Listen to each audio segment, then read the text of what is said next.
Ano ang Nyascano command at para saan ito sa Windows? Bumabalik ka sa isip mo, parang may tupak ang Windows, nag-yelo, nag-error tapos makikita mo online o sa forum ang Nyascano. Pero ano ba talaga yon? Ngayon ipapakita ko ito sa iyo ng simple. Ano ang Nyascano?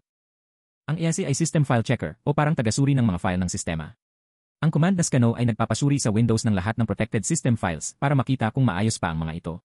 Kapag may corrupt o mali ang pagkakabago, susubukan itong ayusin ng IASI. Bakit ito umiiral? Para saan ito sa praktika? Kung minsan, dahil sa errors, virus, palpak na updates o maling pag-shutdown, nasisira o nawawala ang mahahalagang Windows files. Maaari itong magdulot ng pag-freeze, sira ang mga programa, problema sa boot, blue screen, at iba pa. Inaayos ng Nyascano ang mga ito sa pamamagitan ng pag-restore sa kanilang tamang bersyon.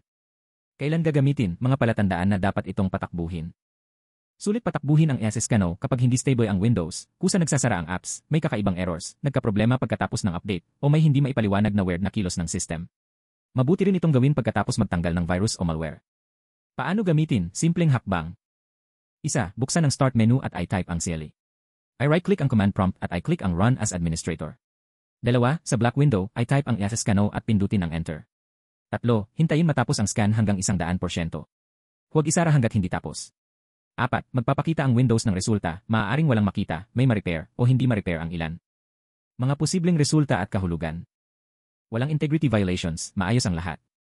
May corrupt files at na-repair ng matagumpay, inayos ng Windows, magandang i-restart. May corrupt files ngunit hindi na-repair ang ilan, may natitirang problema, maaaring sira ang cache o backup. Kakailanganin ang DSM o mas malalim na repair. Hindi maisagawa ang operation, ginagamit pa ang Windows o may proteksyon na humaharang, minsan gumagana kapag safe mode. Limitasyon, hindi laging sapat. Nakasalalay ang lahi sa internal cache o system backups. Kapag sira rin ang mga iyon o seryoso ang damage ng Windows, maaaring pumalya ang IASI. Sa ganitong kaso, kailangan ng DSM o minsan reinstall.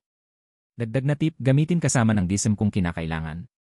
Sa modernong Windows, madalas inirekomenda na i-run muna ang DSM, nag-check ng system image, at pagkatapos ay mas mataas ang chance na ma-repair ang files. Panghuling buod. Sa madaling sabi, ang Nyascano ay parang check-up ng Windows, inuscan ang protected system files at inaayos kapag may sira. Hindi nito naayos ang lahat pero nalulutas nito ang maraming karaniwang problema. Kapag nag-inarte ang Windows, magandang patakbuhin ito.